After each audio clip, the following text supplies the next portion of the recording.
and I don't have my life together. I don't have anything together. And I have 3 children to think about that are living and sleeping on my mom's living room floor.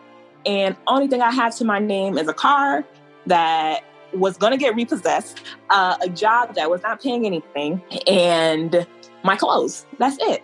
So when people are embarrassed, I just tell them what happened to me. Do you know that I got a repossession? Did you know that I had an eviction? Did you know that I had 8 credit cards that were in collections? And they're like, what? Not you. I said, yes, me. I started the same place that you're starting at.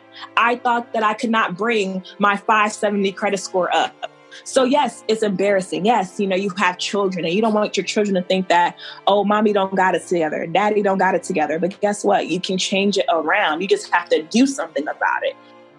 Hey, it's Laine Waller and you're listening to Dreams and Drive. Hey, Dream Drivers. Welcome to episode 251 of the Dreams and Drive podcast. So today we have a very special episode. This is one of those episodes that you have to listen to from start to end. It's a long one, but I'm telling you guys, it is worthwhile. You're going to be hearing from Laine Bradley, and she was actually Laine Waller at the time of the recording. So in the beginning of the episode, that's why we have her intro saying Laine Waller. She recently got married, but you have to hear Laine's story of giving up, failure, perseverance, and then breaking through, because those are the things that we all go through as dream drivers along this dream driving journey. Laine is going to talk to you about her life from growing up in my hometown of Orange, New Jersey, to getting pregnant and married at a very young age, that falling apart, and then her putting in the work to rebuild her life, finding love, finding success, finding hope, finding faith. I want you guys to know that, failure isn't forever. Reinvention is possible, and blessings will come, as Laine will tell you, once you are willing to put in the work. So a little bit more about Laine. She's an accountant, entrepreneur, and investor that assists real estate investors and business owners on tax strategies to help build their wealth and obtain their family legacy. Her company, Vraiment Financial, has currently helped over 100 business owners restore their finances and credit and receive funding, as well as helped get their accounting and expenses in order. So if you guys enjoy this episode, please make sure you're sharing it. I'm telling you, this is one that you're going to want to share. You're going to want to let other people hear Laine's story. It's super inspiring and super motivational. It really makes us think about all the things we told ourselves aren't possible. Remember, we are Dreams and Drive across the board on Facebook, Twitter, and Instagram, and use that hashtag Dreams and Drive as well. Screenshot this, send the link, tell people about Dreams and Drive. Any way that you can share, please do it. Remember, if you want to support the show, you can always go to dreamsanddrive.com/donate or buy some merchandise. We have Dreams and Drive crew neck sweatshirts, t-shirts, and aprons available for sale at dreamsanddrive.com/shop. That's dreamsanddrive.com/shop. All right, let's get into this episode. Hey, how are you? I am really, really good. I know we were just bonding over our pregnancy woes, right? I'm in my 3rd trimester, and you are currently in your first trimester or second? I don't want to. Going into 2nd trimester in a week. Okay. Well, congratulations. And we were just kind of like, listen, this is not for the faint of heart, right? No, it's definitely not. It is. It's a lot. But we're going to make it. We're going to make it. Yeah. And this is my first baby that I'm expecting. So I am, later on in the interview, I'm definitely going to ask you some things about motherhood and balancing it all. But yeah. I'm excited to be able to chat with you today because, your journey is one that I've watched as you've kind of pivoted and you've done new things, and now you've really honed it in your niche. And I really am just excited for our dream drivers to be able to, I want to say, I think sometimes when you hear people's story, you don't get the real, right? You don't get this is a real person coming from humble beginnings, made something of themselves. I think sometimes it's good to hear those stories because it's those stories of, hey, I did it and you can do it too, that really motivate people who feel like giving up. Exactly. And that's what I'm all about, because if you give someone a journey, you give them a dream, and then you don't give them the reality behind it, to me, I feel like, what's the point? You're just giving me all this fluff, but you're not giving me the real of what really happened. And I personally do not like that. I'm not about that. Sometimes I'm too real because some of the things I say can offend someone, but it's the truth. And I know that it can also help a larger amount of people. So I just continue doing what I have to do. All right, so let's go back in time, Delanne. Let's get in the time machine, right? And we're gonna go back to Orange, New Jersey, right? That's your old stomping grounds, and I'm also from Orange as well. What was inspiring you as a kid? Like, what was the dream for you, young Laine? As crazy as it sounds, I did not have high dreams as a child, and I think it's because of the environment I was around. Okay, my mom was a single mother. I was the oldest of three, and she was working 2 to 3 jobs at a time. So she fully depended on me to make sure that my siblings were okay. So I felt like I had to grow up really fast. I had to make sure that I was responsible with them. Anywhere I went, they had to come with me. I used to remember my friends used to say, "Those ain't your kid. Those ain't your mom's kids. Those are your kids." Were they a lot younger than you, or were they like, what was their age? Okay. Yeah. Absolutely. So my brother is 6 years younger than me, and my sister is 10 years younger than me. Okay. Yeah, you were their mama. Yeah, basically. So at 15 years old, my sister was 5. So she's like fresh in kindergarten. And then my brother is 9. So I'm like, oh my gosh, I got to make sure they're fed. I got to make sure that they're doing their homework. I got to make sure that everything is going right while my mom is making sure that the bills are being paid, food is on the table, and I'm not stressing her out with different things that are going on with school and my own life. I made sure that I was always on top of things so I wouldn't have to worry her. So by the time I wanted to go to college, I wanted to escape. So I didn't know what I wanted to do. I know I wanted to leave New Jersey. So that's what I did. I told her, hey, I'm going to go to school in Maryland. I didn't want to go too far, but I didn't want to be too close. And that really broke my mom's heart because she thought I was just going to be around forever to just help. But I just wanted to just get out of that shell. And I'm like, I can't be here anymore. Everybody just knows that I'm here. I'm doing everything. And I want to be able to explore. I'm 18 years old. So I want to be able to see the world and meet new people and do new things. So I went into journalism. That was my very first major because at the time I was big on writing. I love writing. I love reading. And I went into that major and I wanted to go into broadcast journalism. And my first year at Morgan State, oh man, the best experience of my life. Best experience of my life. But I ended up dropping out the next year. Oh no, why? Because so at the time, before I went to Morgan State, I had reconnected with my dad. And he said he wanted to establish a relationship with me. And he even brought me to school, made sure everything was good. And then when I was trying to, at the time, when I was trying to add another class for second year for the fall semester, it was blocking me. And I didn't understand why. So I called the school the next day and they were telling me that my tuition was not paid. And I'm like, okay, I know that we took out a loan. And at the time, people don't understand that when you're taking out a private loan instead of through financial aid, you have to go pick up those funds from the bank. This was back in 2009 where there was a lot of fraud going on. So now, if you're getting a private loan for school, the bank gives the money directly to the school instead of you being the middleman, being handed the money, and then you give it to the school. So at the time, since I was only a minor and my dad had co-signed on the loan, he went to the bank to pick up the loan, but he never delivered the funds. He actually disappeared and I never heard from him again. So I had no other ways of paying for school. My mom's credit was bad. My credit was just starting out, so I could not be responsible for $20,000. And the grants and funding that I was receiving from the state was not enough. So it was either, go crazy and try to figure it out and get all 3 or 4 jobs to pay for tuition or go back home. So I said, you know what? I'm just going to go back home. So I didn't go back the second year. And that really discouraged me to go back to school because I was so set on that school. Like, I loved that school. Sometimes I even think about what would have happened if I actually stayed, if everything went as planned, where would I be right now? And I don't think I would be exactly here. So everything happens for a reason. But my mom, she inspired me to a way where, what can I say? I didn't want to be just like her.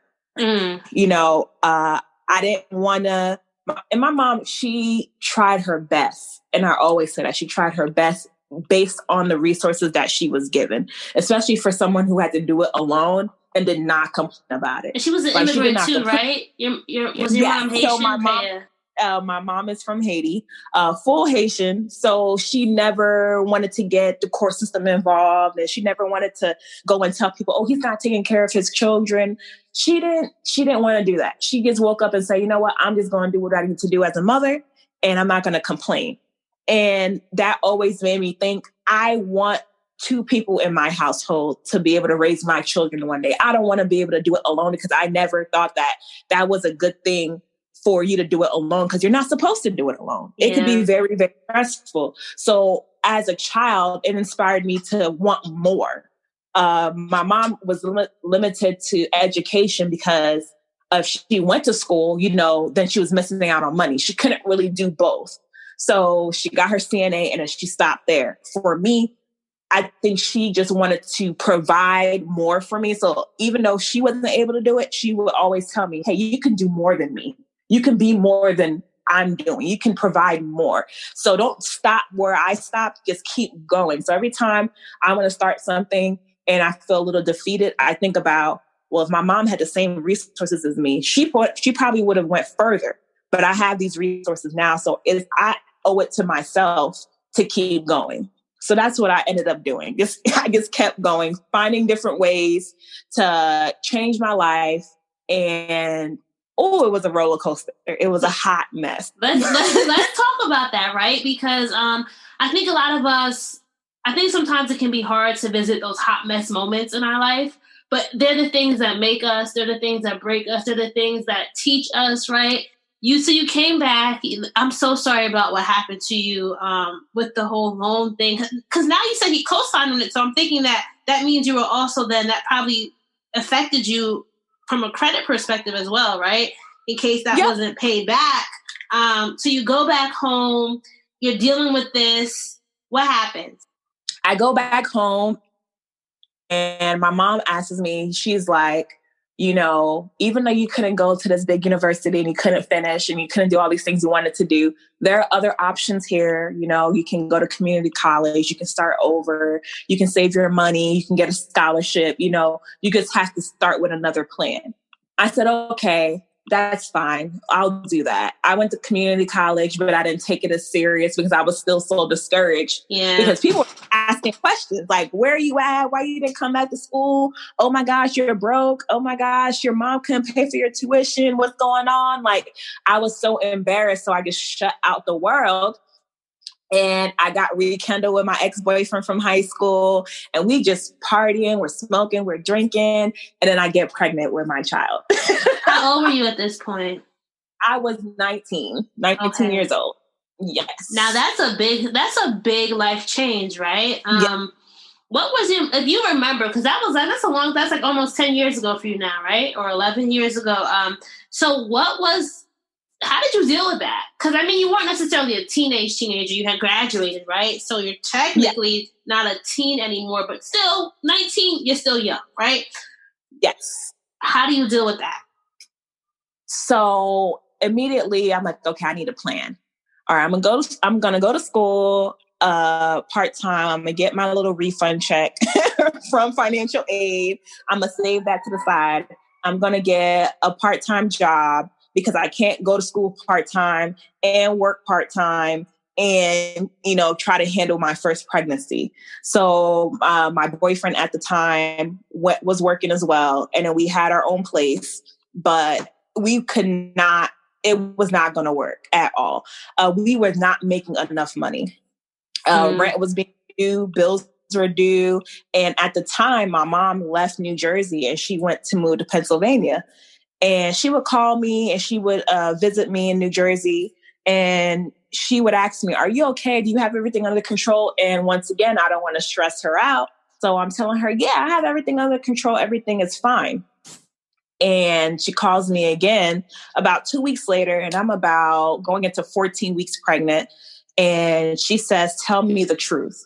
Can you take care of yourself while you're pregnant? Because it seems like you're stressed out, you're not eating, things are not being paid. And I just need to know if you can take care of yourself. And I said, yeah, I can take care of myself, because I rather struggle than ask her for help, because I wanted to prove a point to her. Mm-hmm. Because now I have my own child and I didn't want her to take care of me. So she calls my boyfriend at the time and she asks him, are you stable? I'm scared. Are you stable enough to take care of my daughter? And he got laid off from his job and he said, no, I'm not. She said, no problem. I will come pick her up tomorrow. The next day she comes and she picks me up and she tells me, pack your stuff. Let's go. We're going home. I'm not going to fight with her. So I packed my stuff and she said, you can visit, you can come see the baby, you can stay a couple of weeks, but I'm not going to let her stress out and do this by herself. And I left. I went to live with my mom again, which I did not want to do. And I had a very relaxing, stress-free first pregnancy. My mom literally took care of me from beginning to end. Even when I went into labor, my mom was next to me holding my leg, coaching me through the whole thing. She did not let me go from beginning to end. And I'm super, super grateful for that. So by the time my son was born, I was like, okay, my son is here. I have somebody that I have to prove myself to. I have a whole life I'm taking care of. It's time to get back on it. I got to go back to school. I got to find a job. I got to hustle. I got to make some money. I got to make sure that he's proud of me, because I don't want to just be the next statistic that's not doing something with their life, that is depending on the government for funds. I'm like, I need to do something. And where we were living in Pennsylvania was like complete boondocks. It was hardly any jobs or anything. My mom was still working in New Jersey, so she was making the commute. And I said, I can't stay here because too many things are far away. I don't have enough resources. So I said, I'm going to move back to New Jersey. Keep coming back, right? Keep coming back. I keep coming back. I'm like, oh my gosh, you know what? I will make it in New Jersey. I will be okay. That's completely fine. Let me go back to New Jersey. I went back to New Jersey and I ended up meeting this one guy in McDonald's. And he asked me, hey, are you looking for a job? And I said, yeah, I'm looking for a job. He said, how are you with sales? And this is how I got into the sales industry. And I said that I don't know anything about sales. He said, well, you got a pretty face. You got a cute frame. I'll teach you everything you need to know and we can make some money together. You weren't nervous? This random guy at McDonald's. A random guy at McDonald's, but he was dressed in a suit. He was professional. He had a business card and he worked for Comcast. Okay. So I was like, okay. He's like, yeah, come to a meeting. And I'm thinking it's one of these MLM meetings. So I'm like, oh, Lord. Mm-hmm. So he's like, come to a meeting next week and we'll go over the whole thing. So I went to the meeting and it was for door-to-door sales for Comcast. And I was like, I don't know if I can do this. But what intrigued me was the pay. And I was like, okay. So I'm thinking if I make a couple of sales a week, I can make about $1,000 a week. So if I make, all I need is 1 to 2 sales a day. That's all I need. And I hit the ground running. I listened to everything he told me. So it was to the point where I was making so much money in that company that I was giving my mom money. Like, here, Mom, here's $200. Here's $300. And she's like, what's going on? Are you? She probably was like, where is this coming from? You know how Caribbean parents are. They're like, is this legal money? Like, yes. I don't want your dirty money, Laine. Yes. It's like, what is going on? Is this drug money? Are you stripping? What's going on? So I said, I found a really good job and it's commission only. So I got to make sure I make sales. And she's like, what kind of job is this? Like, my mom did not think like this was legitimate. But I'm like, no, mom, it's completely legal.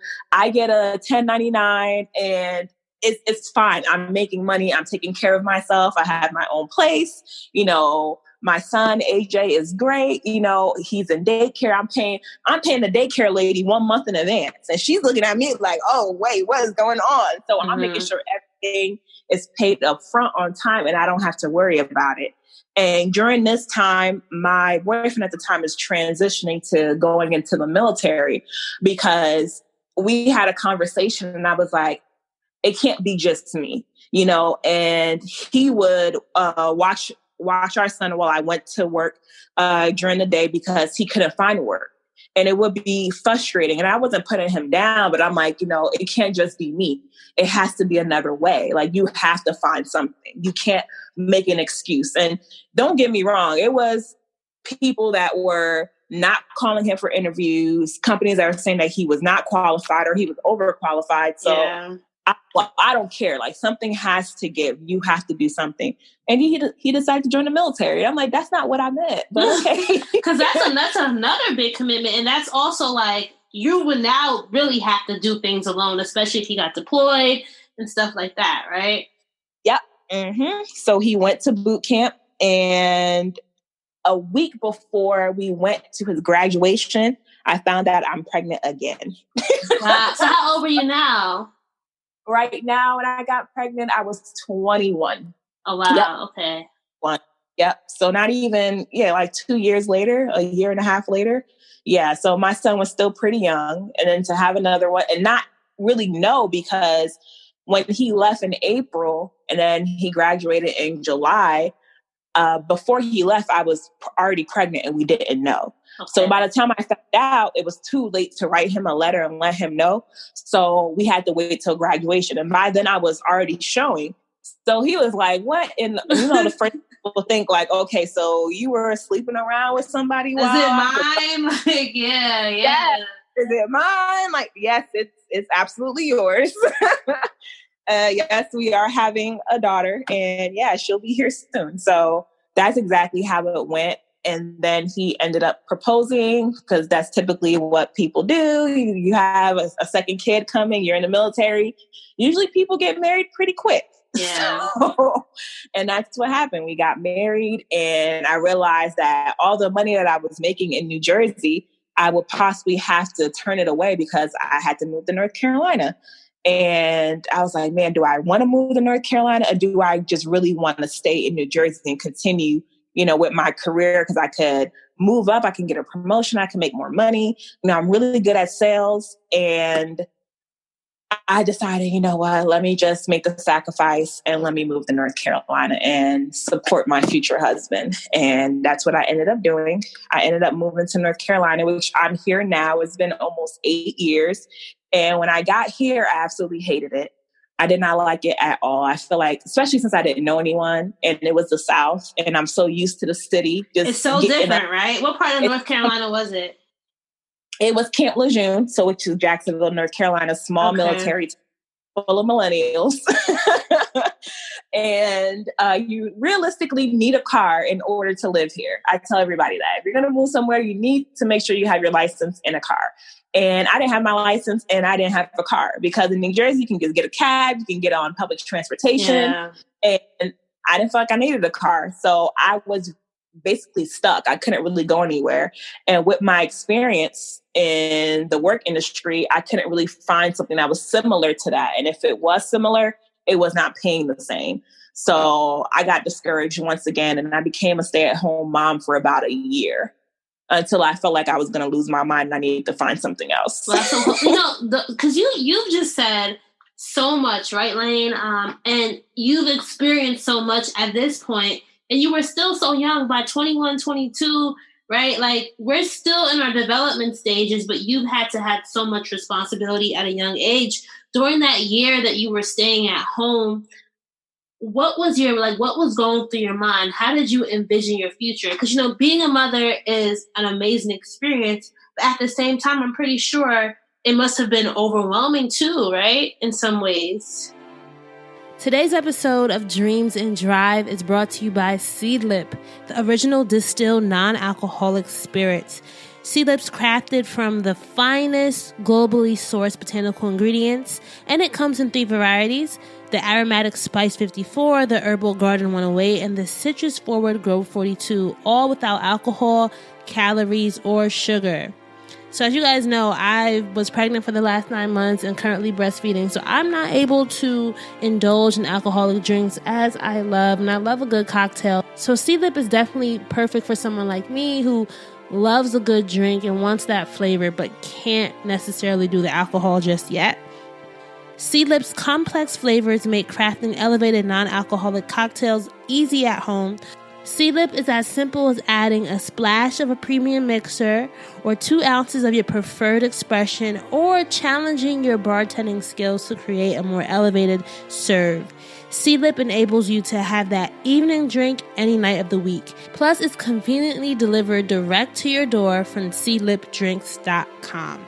And you can get 15% off your order by using the code DRIVE15. All right, if you guys are ordering this, don't forget to use that code DRIVE15 for 15% off your Seedlip order.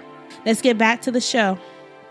Absolutely. So I believe that when I was a stay-at-home mom, and my children did not give me like the hell that people would talk about or go through. Oh gosh, I can't juggle 2 children. I can't juggle this toddler. This baby is all over the place, running around, crying on the floor. I felt like I was so in tune, and I had all these resources that my mom gave me while growing up. I just instilled it in them. So automatically, when my children was born, they didn't sleep with me in the bed. So they weren't spoiled as much.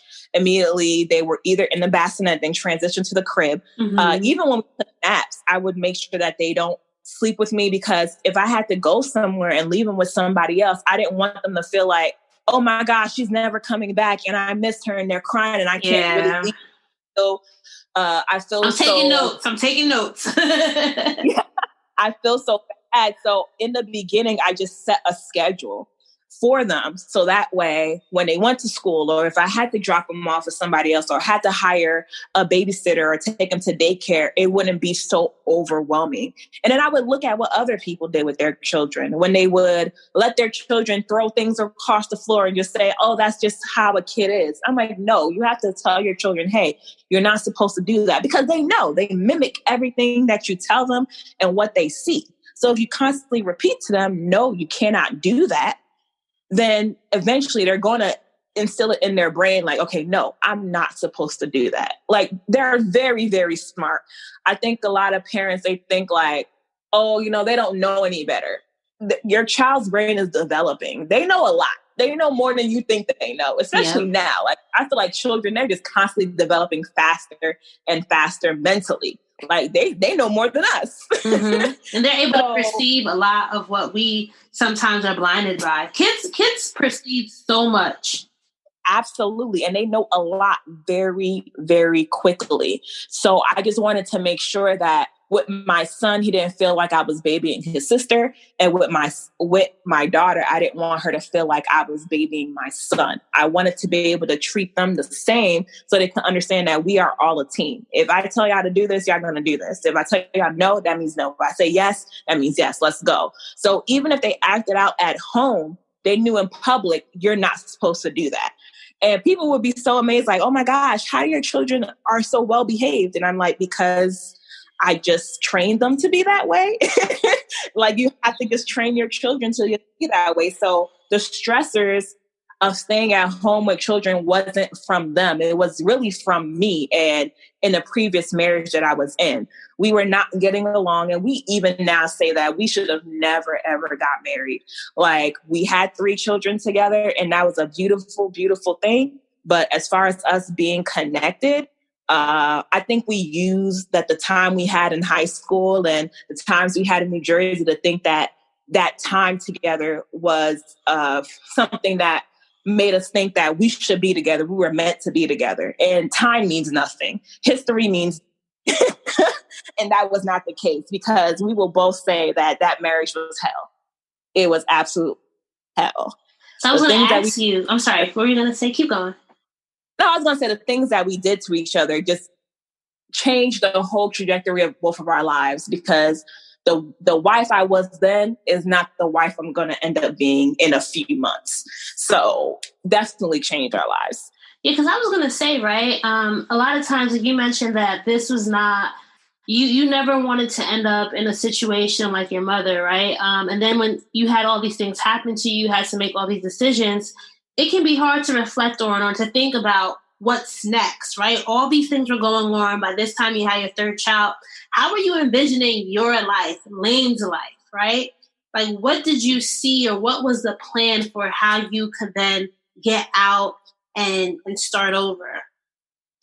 So at the time, I was still thinking about my children. So I didn't want them to grow up in a broken household.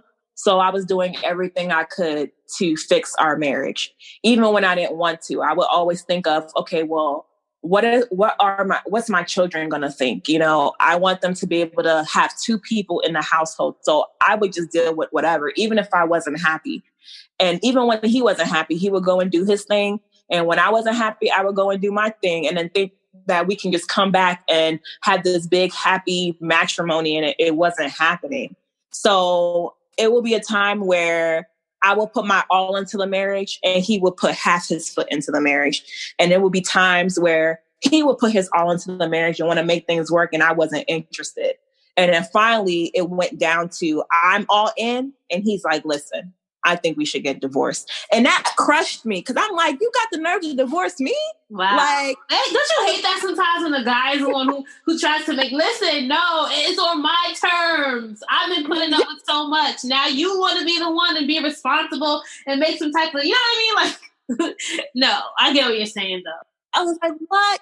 You want to divorce me? Like, are you serious? And I was thinking, okay, yeah, you playing, whatever. Like, you're not divorcing me. We had just got a house together, and you're not about to divorce me. And after a couple of weeks, he was serious. He's like, I really don't want to be with you anymore. Like, we can co-parent, you know, it's going to be hard. You're going to have to start over.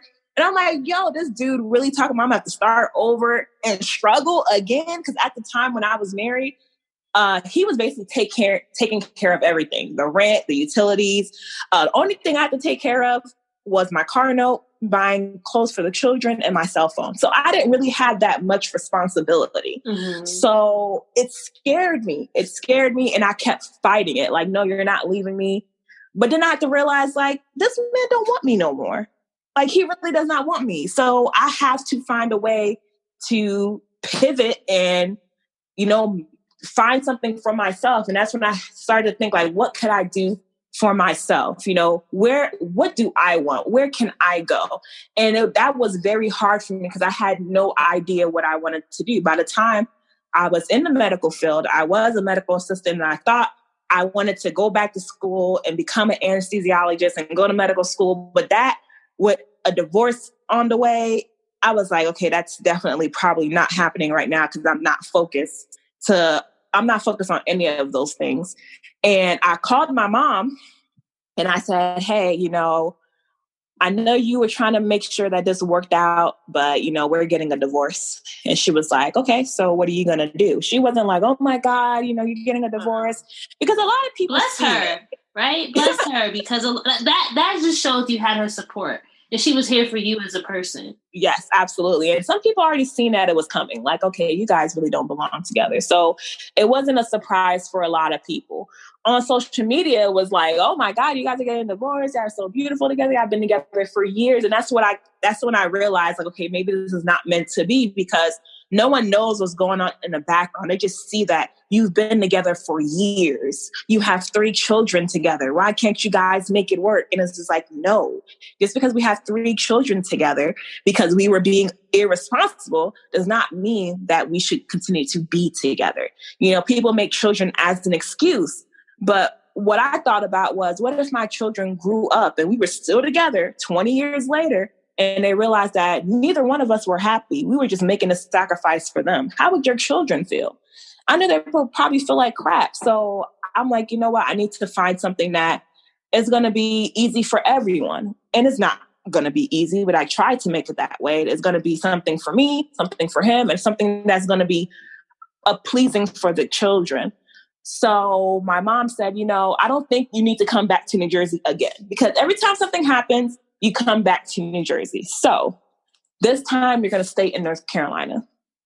And I said, well, I have to get my own place. I don't have any money saved up, being irresponsible yet again. And she told me that I'm going to come to North Carolina. We're going to move. And I'm like, what? Are you serious? And at Bless the time, your mother, girl. Bless your mother. Yes, because at the time she was retiring due to her eyesight. So she had some problems with her vision. So she had to retire. So she's like, the way retirement is going and the cost of living in New Jersey, it would be smarter for me to move anyway. So she ended up moving to North Carolina. And when she got her own place, that's when things started to get worse. And I said, Mom, I'm going to possibly have to move in with you and my 3 children.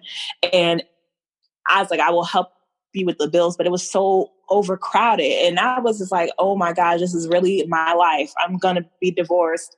I'm back at home with my mother and my 2 siblings and 3 children. Like, this cannot be the life. But yeah, it was a life. Did you feel like a failure?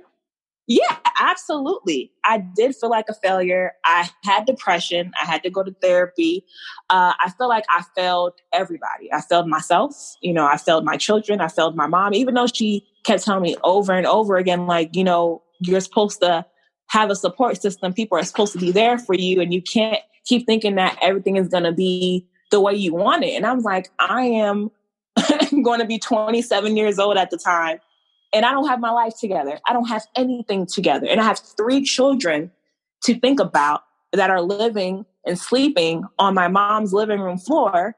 And only thing I have to my name is a car that was going to get repossessed, a job that was not paying anything, and my clothes. That's it.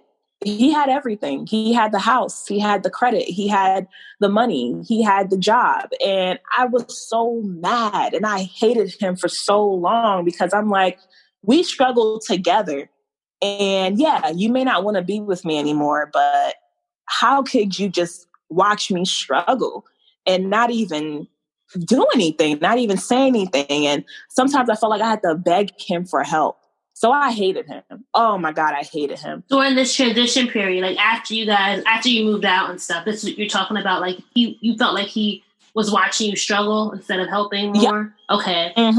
Yeah, absolutely. Because I felt like the best thing for him to do was for him to uproot himself, just himself, and give me the house and let me stay in the comfort of the house with the children because I'm the mother. And I was the one that was realistically taking care of them while he was at work. Even while I was working, I was making sure that they had everything.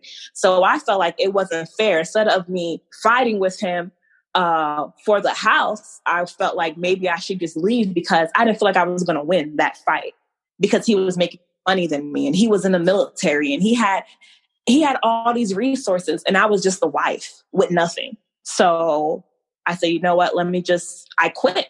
I quit and I told him he could have everything and I left. And even the car that I had was in his name. So sometimes he would threaten me with the car. Wow. I could take this car back, or if you don't get the car refinanced in your name, I could take it back. And guess what? I couldn't get the car refinanced in my name because my credit was bad at the time. So, and then he wasn't helping me with the payments. Eventually that car got repossessed. It's not in my name. So, wow.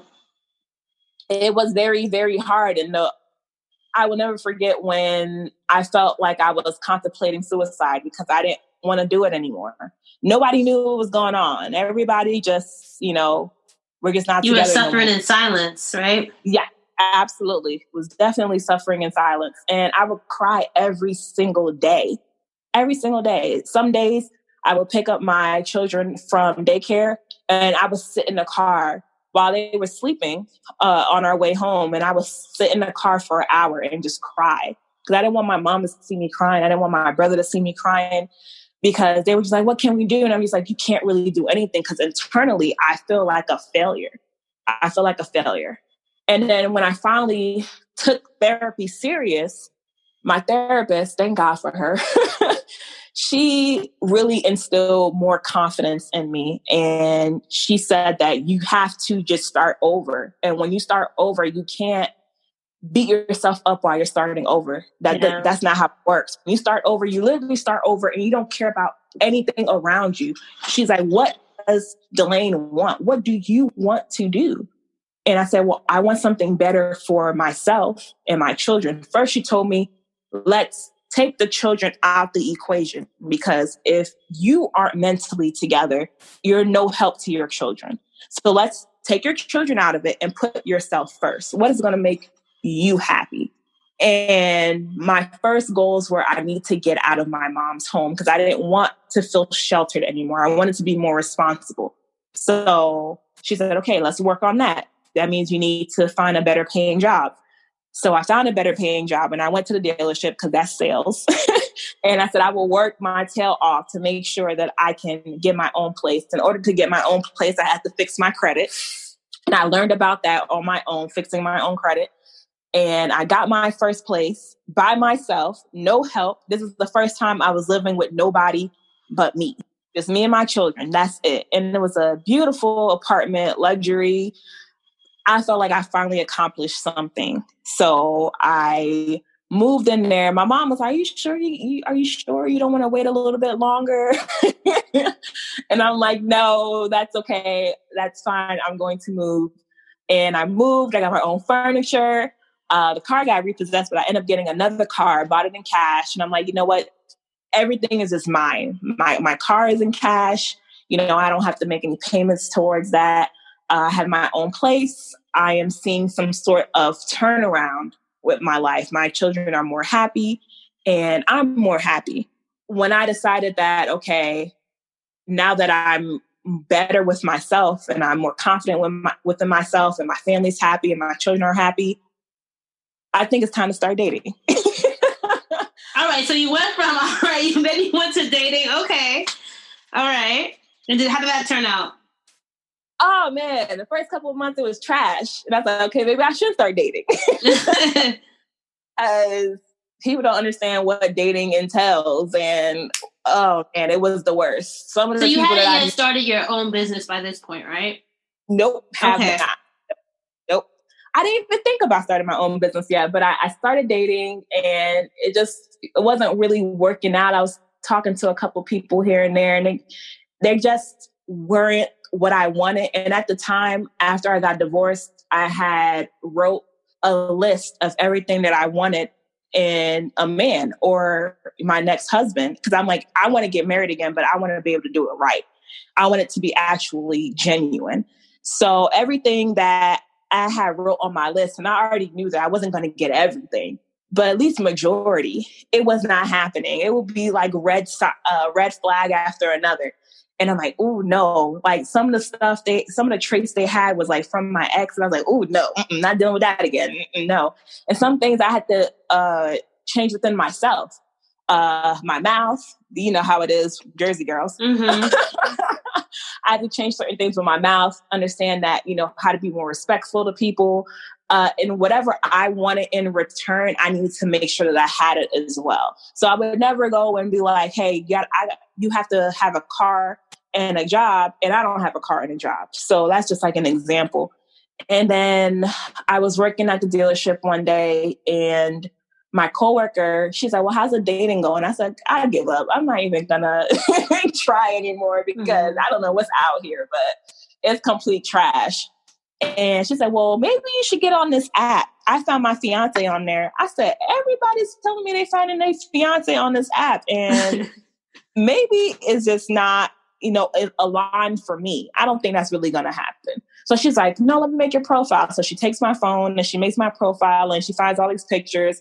And I'm like, I'm going to give this 24 hours. Okay. I'm not going to give this any energy. So if I don't meet someone that I can actually have a good conversation with and get to know in 24 hours, I'm going to delete it.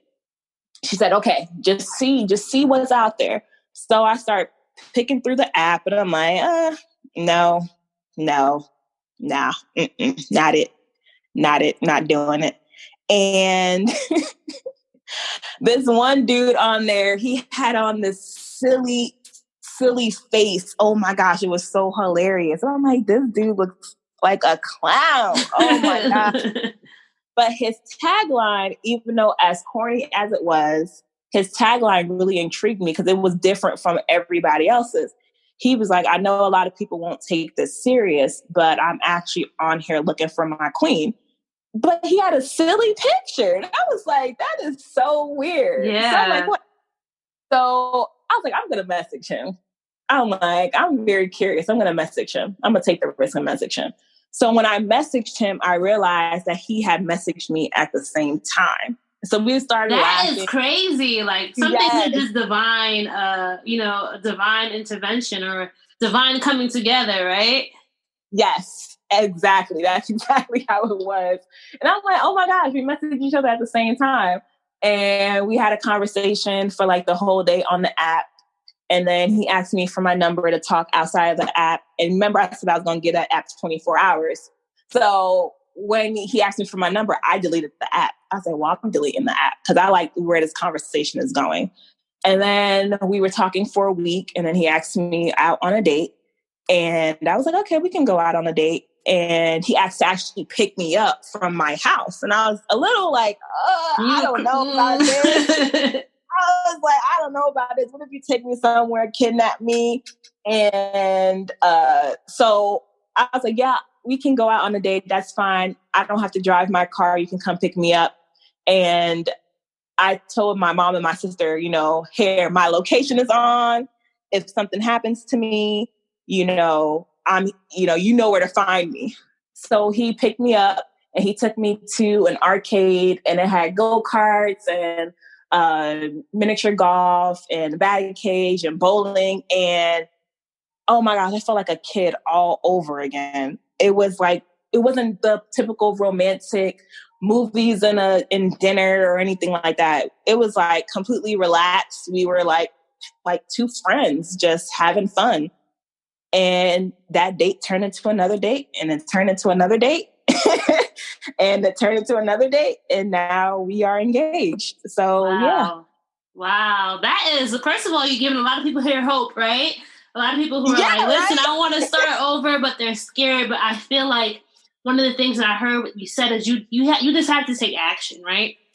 You were like, listen, in everything, in all the parts of your story to date, Laine, you decided I have to do something about this. And I think that's one of the biggest things about being a dream driver, right? Is at some point you got to be either fed up or just realize that you can't stay in the same position forever and decide that things are going to change for your life, right? And then with you meeting your now fiance, do you feel like, or how do you feel like that changed the trajectory of your life? Because we haven't even got to you starting this business and helping so many people. Like what started to change for you once once this new person came into your life? So what happened was he really showed me that some things with him, I would be like, well, I know you're going to do this and I know you're going to do that. And it's like, for him, it's like he had to prove to me over and over again that he wasn't like everybody else. And the same thing in return, because I had to prove to him that I wasn't like every woman. And I feel like we were people that were hurt in our past. And then we had to trust each other that we weren't going to hurt each other. And that took some time because the first year we're getting to know each other and we're having fun. But I'm also a mother of 3 children. I have to know if this is something that is just fun and we're getting to know each other, or is it something that is serious and, you're going to take this long term. And that's something that I felt like he needed to think about because it's not only me, it's 3 children as well that you may one day be responsible for. So I will always say, you don't have to be here. You don't have to be with me. I know that I have some baggage. I know I have 3 children. I know I have to be super responsible. And he will always say, if I wanted to leave, I would have left already. Like, I know you have 3 children. You told me that the first day. I'm still here.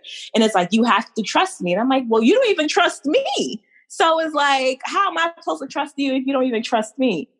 And he was like, okay, let's trust each other then. Let's go in this together. So it was different struggles along the way, being in a new relationship. I know with him being with a woman with 3 children and not trying to take on the role as, hey, I'm your dad, but I'm just here for extra love. I'm your bonus dad, helping me raise them as well without interfering with their father, meeting their father and establishing a relationship where we're all co-parenting and, you know, there's no bad blood between each other, as well as thinking about long-term, because at the time, when I met him, he's in the military as well. So he's another military man. Another military man. And what's funny is, and he'll say that he didn't trick me, but I feel like he did. When I asked him, what does he do for work? He said that he fixes planes. He works on airplanes. So when I'm thinking you work on airplanes, I'm thinking you work at the airport, right? Okay, everybody else said that if somebody tells me that they work on airplanes, I would think that they're in the military. I said, well, I never thought that he was in the military because I was not looking for anything military. So my head was blocking out military everything. So I'm thinking airport. Everybody's like, nah, I would have thought he was in the military. Until one time he told me that he had to go on duty. I said, what you got to go on duty for? Like, I didn't know the airport had duty. He's like, what are you talking about? The Air Force has duty. I said, you're in the Air Force? He's like, yeah, what did you thought I did? I said, you said you worked on airplanes. He's like, yes, with the military. I said, oh my God, why? By the time it's like 3 months in, I'm like, do I drop him or... Because I did not want to talk to anyone else in the military. But I'm like, you know what? Maybe he's different. So let's just continue to see where this goes. But he says, like, I told you. I'm like, no, you didn't. But I feel like he tricked me because I definitely said that I didn't like any military men anymore. So, I mean, at this point, then, I know you said, like, you were doing a lot of things. Like, you were fixing your credit. You were making things happen for yourself. Then when was the point for you where you're like, hey, I could help other people make changes in their lives, like the changes that were being made in my own? So we ended up moving in together. And at this point, we had a hurricane in North Carolina. I forgot the name. It was in 2018 when we had the hurricane. I think it was Hurricane Matthew.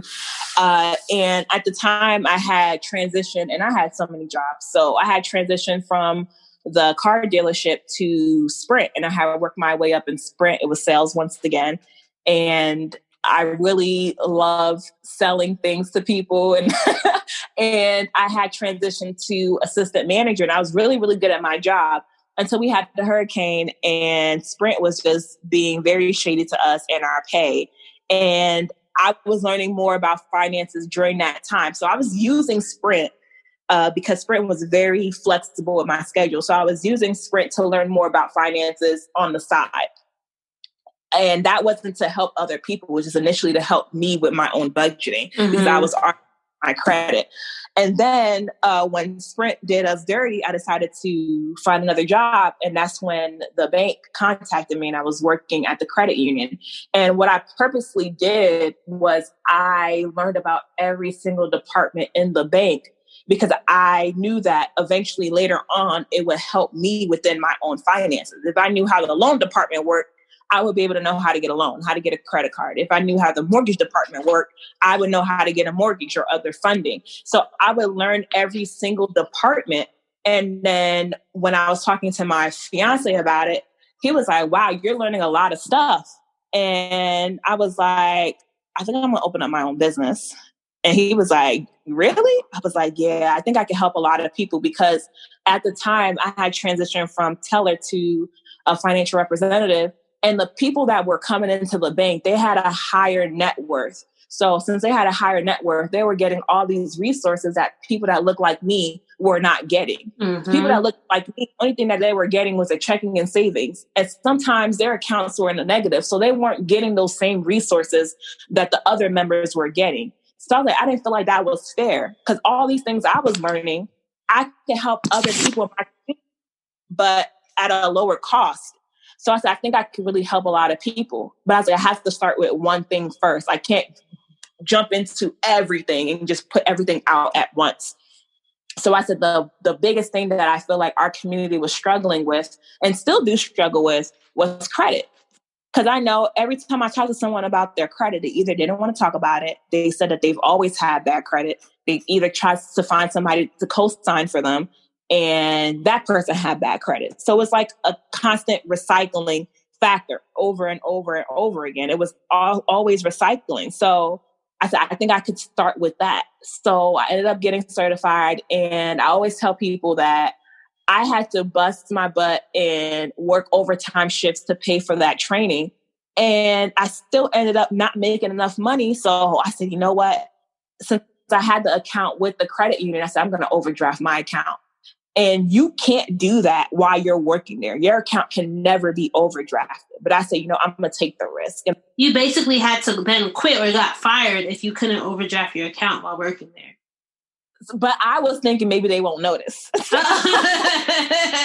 I'm like, wait, dang, okay. Yeah, so in the contract, it says that your account can't be overdrafted. They find out, they're going to have to do a meeting, see what's going on with your finances, because while you're working at the bank, your own finances need to be in order. You are setting an example for the members. So if you have an account with the bank or the credit union and your own account is in the negative, something is wrong. So I said, you know what, I'm going to overdraft my account. And if they ask me about it, I'm just going to say it was an emergency. I'm going to pay it right back with my next check.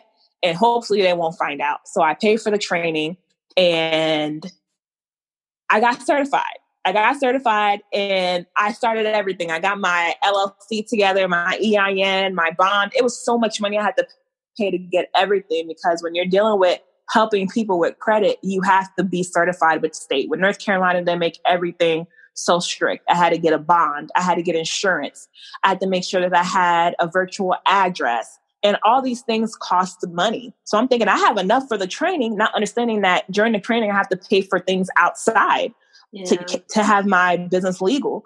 So I started to accept it. I started to accept clients when I'm making money. And mind you, I live in a small town. I'm still in Jacksonville, North Carolina. And man, coworkers are nosy. I don't know what happened, but they called me into the office and they asked me about this business. I'm like, oh my God. Oh my God. Just like, yeah, that's my company. They wanted to know if it was something like organization, volunteer work, or was it an actual business? Because if it was an actual business, then it was a conflict of interest, because I cannot solicit financial services while working at a financial institution, because I could be taking their clients or their members, which I wasn't, but still I signed the non-compete. So they gave me the privilege of choosing. Either I drop the business and keep my job, or I walk out that day and choose a business. So I said, I'm leaving. I choose the business. And they said, okay, well, collect your things and you have to go. So I was so mad. Like, you know what? Whatever. I grabbed all my things. I went. I was like, I don't need this job. And they said, hey, if it doesn't work out, you can always come back. Oh, I was like, what? Did they really say that? Like, kind of implying that we'll see you soon? Yep, basically. Yep. If it doesn't work out, you can come right back. And I said, I'm not coming back. I walked everything to my car, got in the car, and I cried. I said, oh my God, I'm so stupid. I'm so stupid. I only have 3 clients. What am I doing? Why would I do this? Oh, did you have savings at this point too? I had a little bit of savings, but it wasn't enough. Like, I tell people, when people say all this time, well, they ask me, hey, when is the best time for you to leave your job? And I'm like, well, at least 1 year of savings if you're really confident in leaving your job. But don't just up and leave your job when you start a business and think that you're going to make $1 million, because it doesn't work that way. So for me, it wasn't planned for me to leave my job yet. I wanted to at least have 6 months of savings for all of our bills before I left. So I called my fiance and I said, hey, I kind of got fired, but I kind of walked out. And I told him what happened. He said, well, you know what you got to do? I was like, what? I'm sitting here crying. Like, what are you talking about? He said, you got to open up your calendar. Because at the time I was working 9 to 5. So my calendar was only open from 6 to 9 to take calls. Yeah, nice.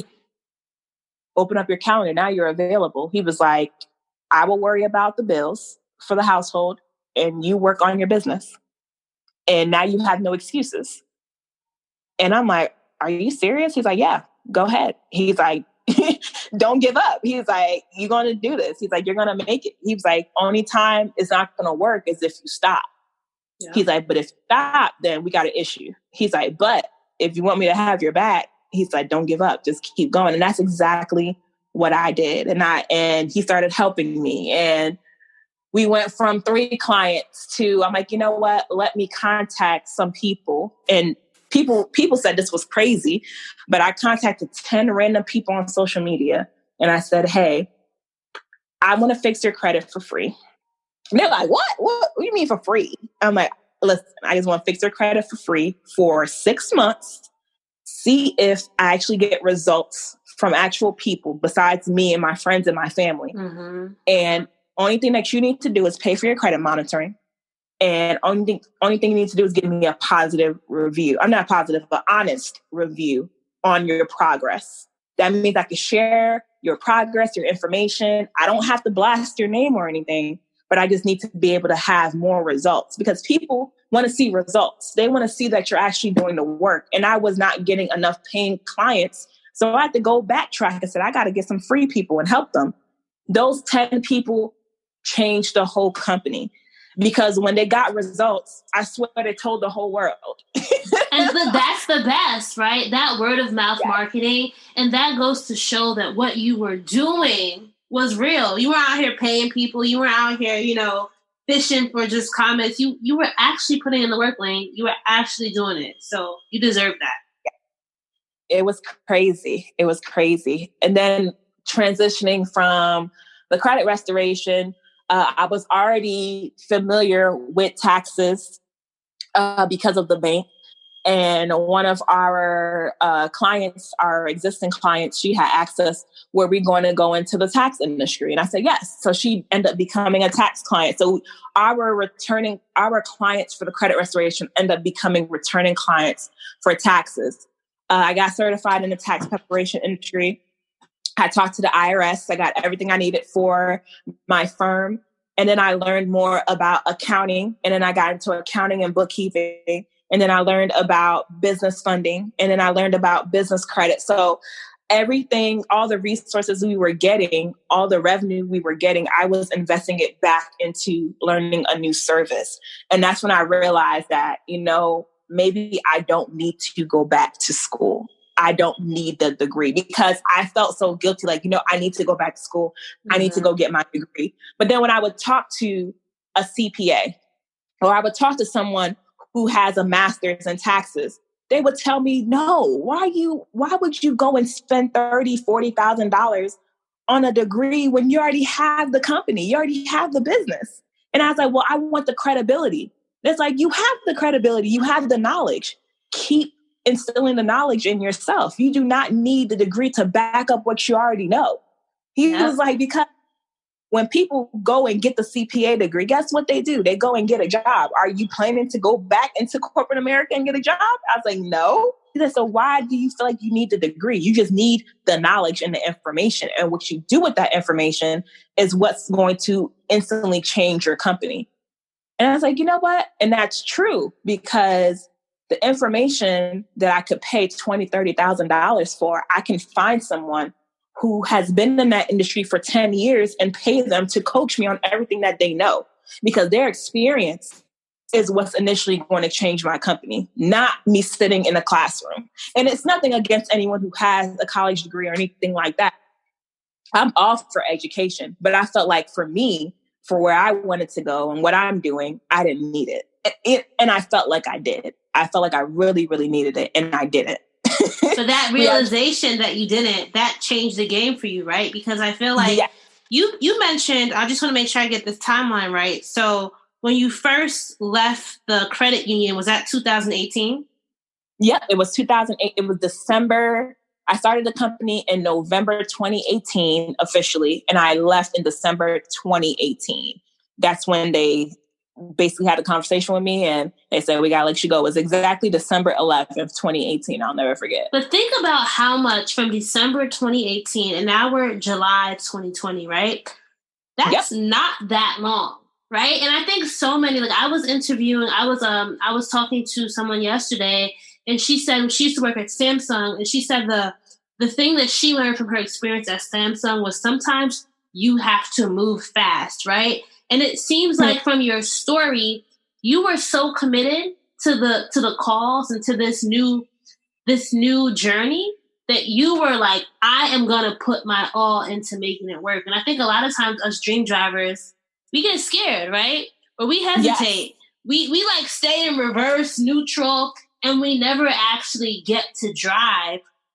But you really put that dream into drive, and you were like, listen, I am going to make this happen. And just even hearing you speak, there was evolution along the way. Like you started by doing credit, right? You're not doing credit restoration now, right? But you had to start there in order to get where you are now, you know? Yeah. So we do credit restoration for business owners now. Okay. But not for like... Yes, because it helps with business funding. But people think that I wasn't scared doing it. I was scared of everything because you got to think about it. I still had 3 children. Yeah. And yes, I had support, but I also had trust issues with my fiance. Like, what if he decides to leave the next day? What if he says he doesn't want to do this anymore? And I have 3 children to be responsible for. You know, I could be doing this by myself and I don't know. Eventually, you know, I realized that I wasn't doing it by myself, but I was scared through the whole thing. I was scared that what if I don't help someone like I said I was going to? Thank God we don't guarantee anything, but I was still scared because this is something that's new to me. I don't have a job that I can depend on and get a steady paycheck every 2 weeks. If I don't have any clients, I don't make any money. So I believe that when I started showing and telling people that I'm scared, I'm still going to do this. Oh my gosh, I'm nervous, but I'm still going to do this because if I don't do it, I'm going to think about what if I would have did it? What if I did go through with that? What would have happened? And I can't think about, well, I didn't do it, so now I'm just stuck. So I just went and did it anyway. And don't get me wrong, I fell flat on my face a lot of times. I spent money that I shouldn't have not spent. I worked with people that I should have never worked with. And that's just a part of the game. When you're in business, you have to understand that you're going to get scammed at least once. You're going to get got at least once. You know, you're going to spend unnecessary money at least once. You're going to be responsible and thinking that results are going to come fast. And it doesn't work that way at all. It really doesn't. And the sooner I realize that, and realize that I just have to be myself, you know, I have to instill education. And that's what we're all about. Being real with people, educating them, letting them know that you're never going to get quick results. You have to work for every single thing that you do. And people are going to talk crap. Oh my gosh, people talk so much crap. You're going to fail. You got 3 children. You quit your job and you got 3 children. You're an irresponsible mom. People who knew you or just internet people? Internet people. Okay. And people that knew you, because there's some people that I don't even talk to anymore because they thought I was stupid. Why would you leave a good job at the bank and open up a company with credit? That's the dumbest thing I've ever heard. Not knowing that 60 million people in this country have bad credit. But it was...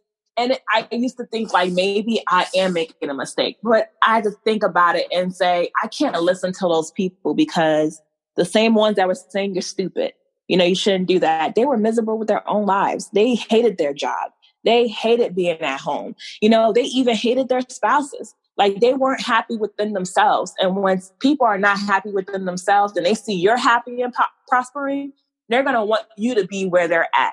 So you got to just cut those people off. And even if no one believes in you, because when I decided to start that business, my mom was pissed.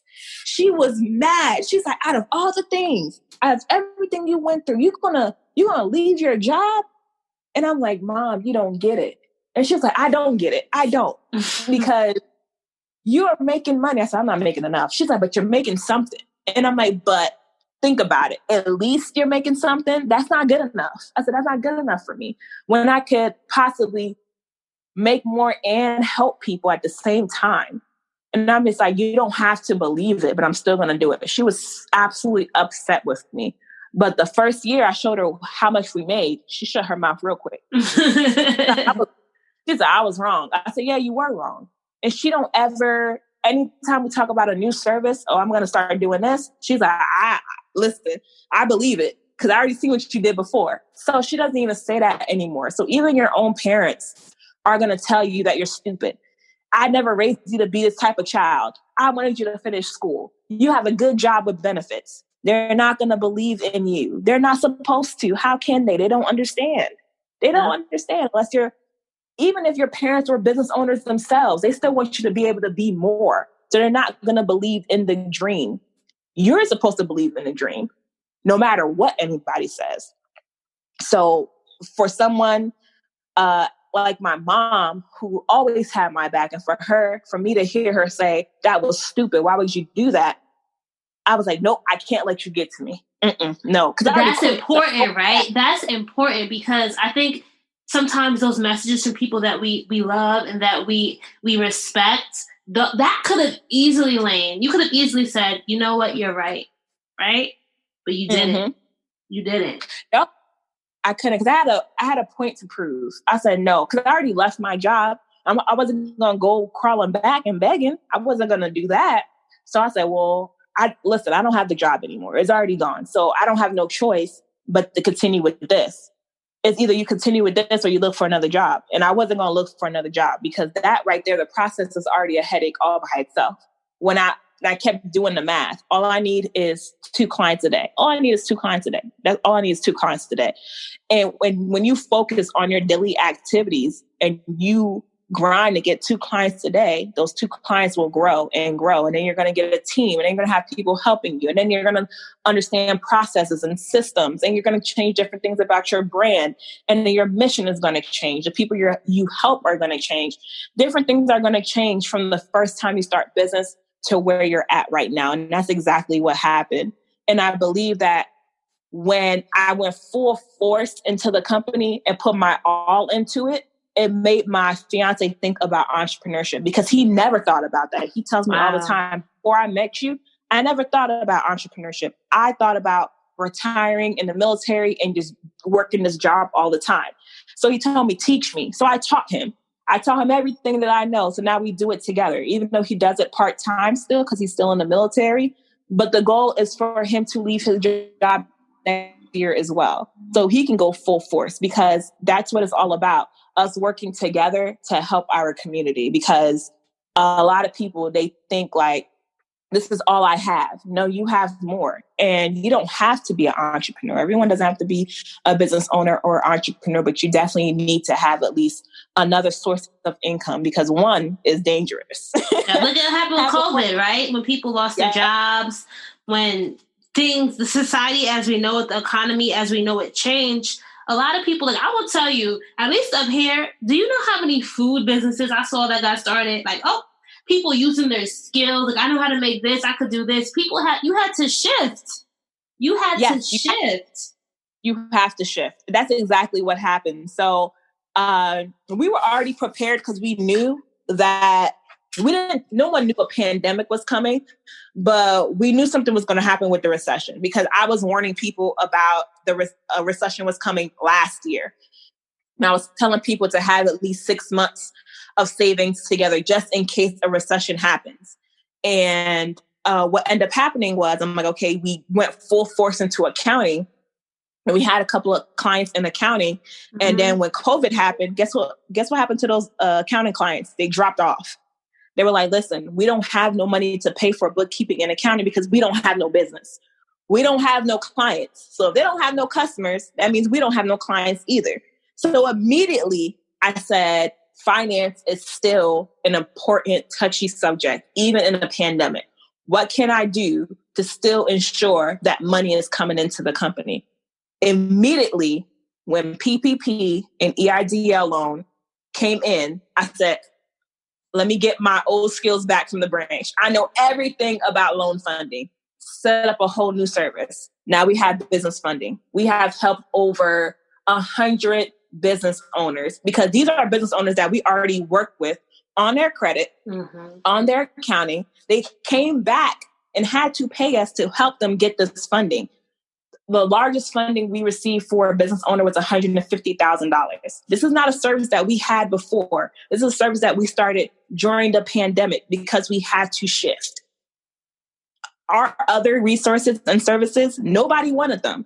Nobody wasn't trying to get their credit fixed right now. Nobody wasn't worried about taxes because they knew that the deadline had been changed to July. So nobody wasn't worried about taxes, and nobody was not worried about accounting until they had to provide paperwork for the SBA. And we had all the tools and the resources. We had all the knowledge. So I said, you know what? We're going to start a whole new service, and we're going to help them get funding for the SBA. Allowing and helping them to get funding for the SBA helped us not to have to apply for the SBA. So our company didn't have to apply for the SBA for funding. We just was helping everybody else do it.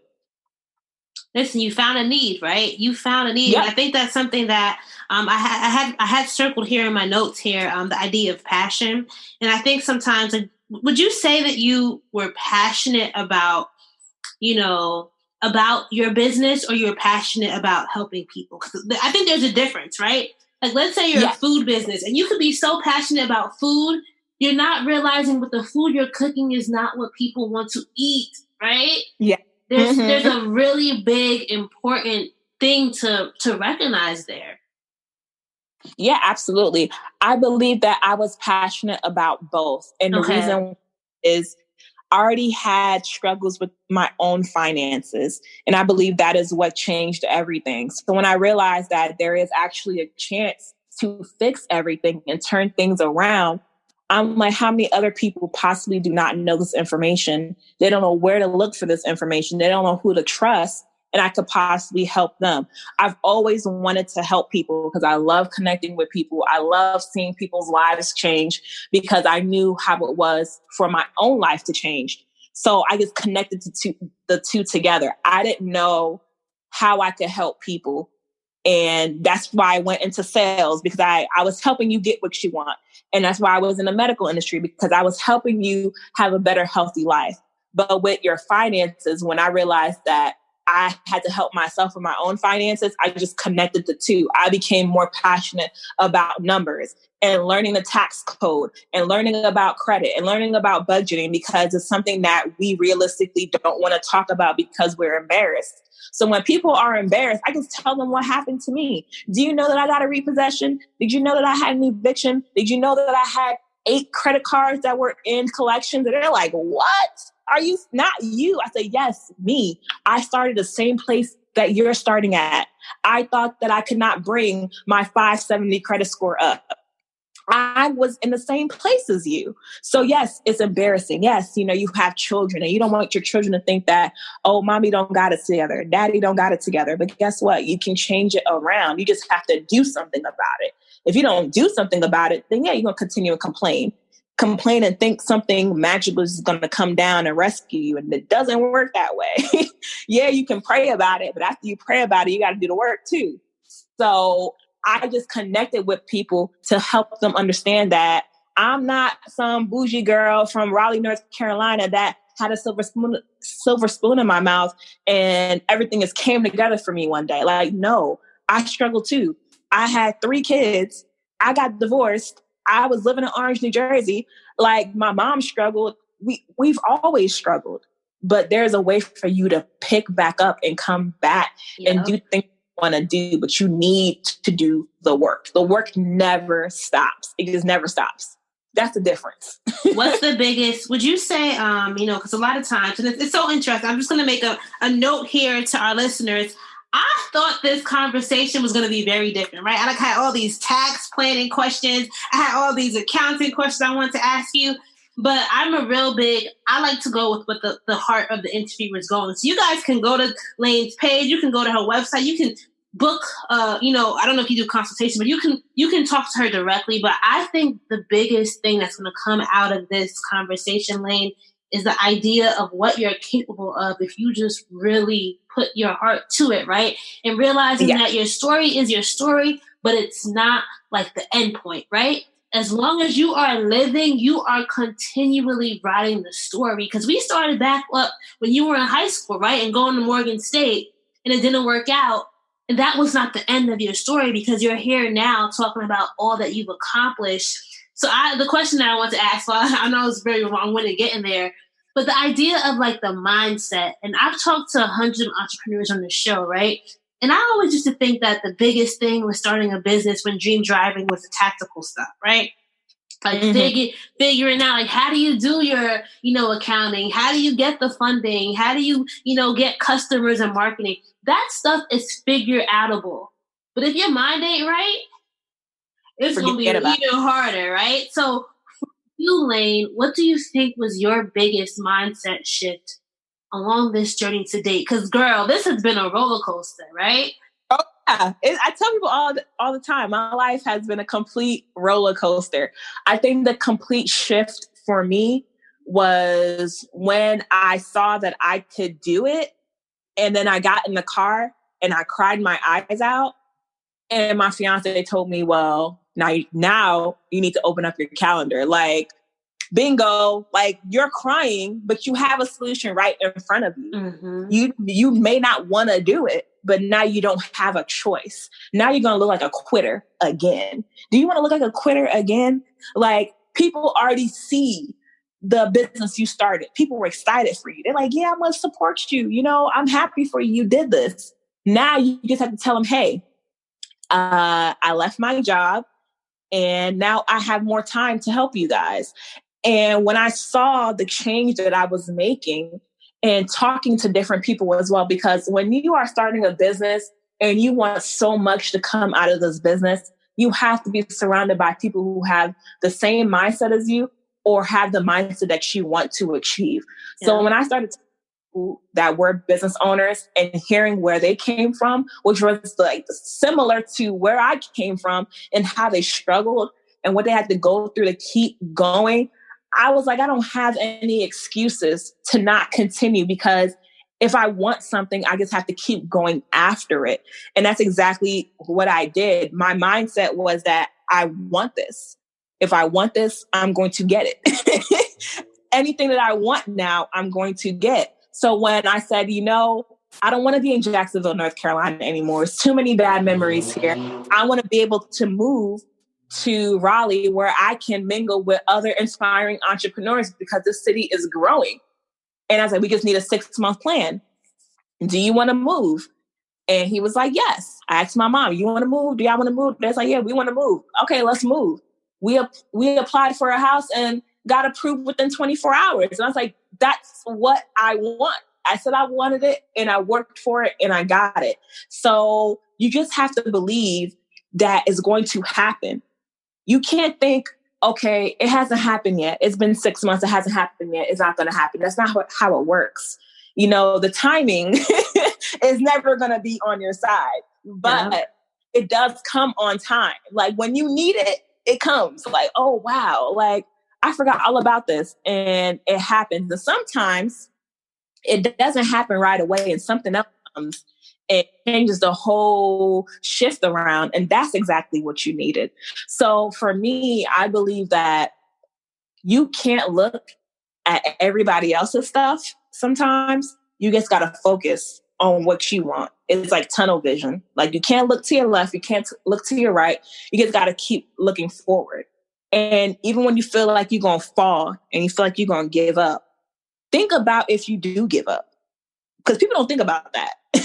Okay, what if you do give up? And then the next day you could have made it, but you won't know if you gave up. So don't ever give up. Ever give up. Because you can make it. You just have to keep going. Even if it takes you a year, 3 years, 4 years, 5 years. And people ask me, oh, when are you going to be a millionaire? When it happens, there isn't no timeline for me, because as long as I'm doing what I'm supposed to do within the company, people are receiving what they need to change their lives within their personal life and then within their own company. And things are being paid. Everyone is happy. That's all I care about.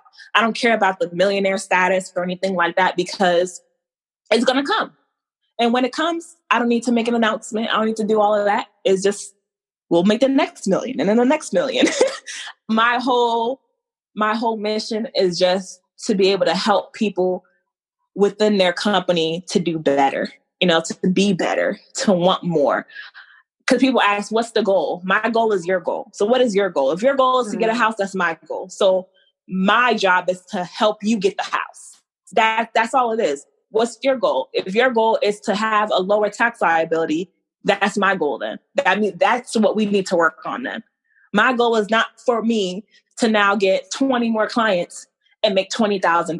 That's not the goal anymore, because that, with everything that's been happening, that's not important. It's going to happen regardless, but it's not important to me. You know what, too, Laine? And I just thank you for this conversation. Like you said, when you need it, it comes. I needed this conversation because the biggest shift that I'm going through now is this transition into motherhood, right? And I feel like there are so many stories. As you said, when you were first a mother, you heard so many stories about what it was going to be like, what your kids were going to be like, what you were going to be able to do and not do. And the thing that I'm trying to like feed myself is like, your life is not over, right? Things can still happen. You could still, all these dreams and goals, although it might not have, it could have been a surprise or whatever. Like you now, like I've just been trying to, what am I trying to say? Like, instilling myself, like, don't get nervous. Because I'm 10 weeks out now, and I've been getting, like, scared as heck. I'm like, oh, my gosh, right? Like, what did we get ourselves into? How am I going to be as a mother? What is life going to look like? Like, how am I going to really, like, focus on a business and building revenue and stuff? And now I have a baby. There's just all these things that have been going through my mind. So just hearing your story today was really what I needed, because you can really get inside of your head, and sometimes you got to get out of your head and actually start walking and actually start doing the work. So thank you so much. Absolutely. No problem. And even after you have the baby, do things with the baby. Bring the baby with you. Like, teach the baby, even at a young age, even at 3 months, 6 months, show your baby what you're doing, because they're going to be intrigued by it. I used to think like, oh my gosh, I don't have enough time to spend with my children. Now I just bring them with me. Hey, let's go. You're going to see everything that I'm doing. You're going to understand what I'm doing, and you're going to understand why I do it. Because when you tell children that, hey, I got to work, they don't get it. They don't care about that. But take them with you and they see the work that you're doing. They can understand like, oh, she is really working. She is really doing that. And that can also help them step into that leap of faith to where they want to help you. They want to understand more about the business. Like I decided that we were going to homeschool our children because I want them to be able to see more things that I couldn't see. When we're able to travel again, I want them to travel with me. I don't want to have to call the school and say, hey, they're going to be out for a week because we have to go to Greece or something. I want to be able to teach them things that the school system can't possibly teach them, because the school system is not going to teach you about your credit and how to open up a bank account and how to write a check and about taxes and why taxes are important. They're not going to teach you about that. It's up to us as parents to teach our children early on so they can be better than us. So I said, you know what? I don't trust so much of what you guys are teaching my children. So I'm going to teach them what I believe they need to know to be successful. And you got to start it off at an early age. So bring your child with you. Whatever you're doing, show them what you're doing. They don't have to be on a podcast interviews. But No, I was going to say, you know what, too? Like, you never know what that will then inspire in your child, right? Like, sometimes seeing the parent go after their dreams really does ignite something within them. And when they get to that age where they have to make decisions, they're going to remember that experience they had with you. So yes, absolutely. That excites me. They are. You got to look at how the cycle repeats itself. Usually an athlete, when they have children, what are their children? Athletes. Usually a doctor has a child and now the child is a doctor. Same thing with lawyers. Like the baton is passed over and over and over again. And you ask that child, like, why did you become a doctor? Oh, because my mom inspired me to become a doctor. My dad inspired me to become a doctor. Why are you a business owner? Or whose business is this? Oh, well, my dad started this lawn business. I've been working with him on lawn since I was 13. And now I love doing it. And now the company is mine.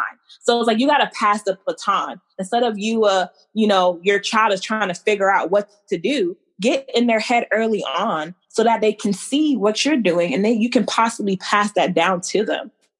Yeah, I know one thing is, baby, he is definitely going to be a talker because he is just moving here while I've been talking to you this whole time. I'm like, calm down, calm down. But, it's just like, this has been such a inspirational combo. My last question to you, Laine, and I'm asking you this because I feel like it's something that we can't hide from. There's going to be times when you just don't have the energy, like you now are expecting, right? And we were talking about how today and, just as these past few weeks haven't been the best for you, but like, what's that thing that keeps you going? What about it, or what excites you about the legacy that you're building?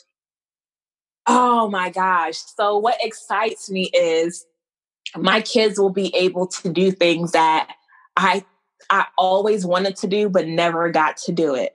I know, like, growing up and I was in college and people would make fun of certain students that really had everything going for themselves. Like their parents cared, was there every weekend, made sure that they had money, and they would call them trust fund kids. Mm-hmm. And I'm like, trust fund kid, but it's really the parent sets up everything for the child so the child does not have to struggle like them.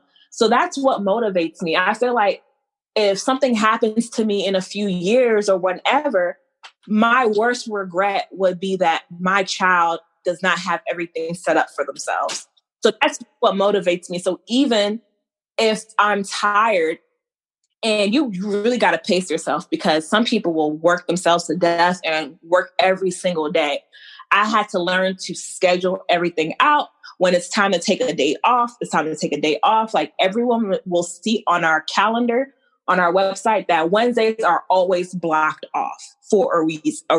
Mm-hmm. So even when I scheduled this podcast interview, I specifically picked Wednesday for a reason, because that is my day to relax, reflect, and run any errands. You'll never see me work on a Wednesday, because I believe that we all need a day off in the middle of the week to just refuse our minds and then get back to work on Thursday, right before the weekend. But I say that to say that my thing is, I want my children to be better than me. Just like my mom wanted me to be better than her, mm-hmm. I want my children to be better than me. So that is what pushes me every day. When I talk to my mom, and my mom does live with me, when I talk to her and she tells me that, I'm so proud of you, because I wish that I could have did what you do. Like, I wish I could have had those resources, but seeing you do it and making it happen, it's like, wow, I raised this child. And that's how I want to see with my children. Like, hey, I put all these things together for you so you can be better than me. So you can already have the platform ready. You don't have to go and find the blueprint. I'm already giving you the blueprint that you need. You have everything that you need. Yes, you're going to work for it, but you have everything that you need. And that is what pushes me to keep going, even on a bad day. Because there's some days, oh man, I wanted to quit. I'm like, I'm about to shut the whole company down. Like, no, I'm going to shut the whole company down. I'm going to go back to the bank. I'm going to go back and do something else. And I said, no, because this is not for me. This is my children's legacy. I'm not going to sell this company to nobody else. I'm going to make it bigger and give it to them. And they're going to do the same thing, and they're going to do the same thing, and they're going to do the same thing. It's going to be passed on from generation to generation to generation. That is the ultimate goal. That when a new generation opens and comes, that they already have something in place for them. They won't have to go look and hunt. It's already here for you. So that's what pushes me. It's bigger than me. So even after I'm gone, this will still be here. Thank you so much, Laine, for sharing your story. But last thing, if you want to be a dream driver, though, you have to have your keys to success. So, Laine, what do you think are 3 things then that every dream driver needs in their toolkit before they hit the road? So, number one thing you need is a positive mindset. If you don't believe in yourself to do it, it's never going to happen. Mm-hmm. Number 2, you need education. Doesn't matter how you get that education. Continue to educate yourself. Never stop being a student. Never. You're always going to learn something new every day. And number 3, have a good support system. Don't be around people who don't want to see you succeed, who are not happy for you. When you have days that you want to share good news and you don't have nobody to share it with, that's a problem. Be around people who want the same thing as you and celebrate other people as well. Don't think that this person has this thing and I don't have nothing going on for myself. Be happy for other people and celebrate them. So when it's your turn, they can celebrate you. Yes. And where can our dream drivers connect with you online if they want to hear more about your company, if they want to schedule some time, they want to be one of your clients? How can they do that? Yes. So you can follow me on Instagram. My name on Instagram is Mrs. Laine B. You can also follow our company, which is Vraiment Financial, VRAIMENT Financial. So on our Instagram page for Vraiment Financial, you'll see a lot of tax and accounting tips, as well as a little bit of budgeting and credit. And we also post free grants for business owners to apply for about twice a week. And then on my personal page, you'll basically just see my family, my story, and this entrepreneurship journey.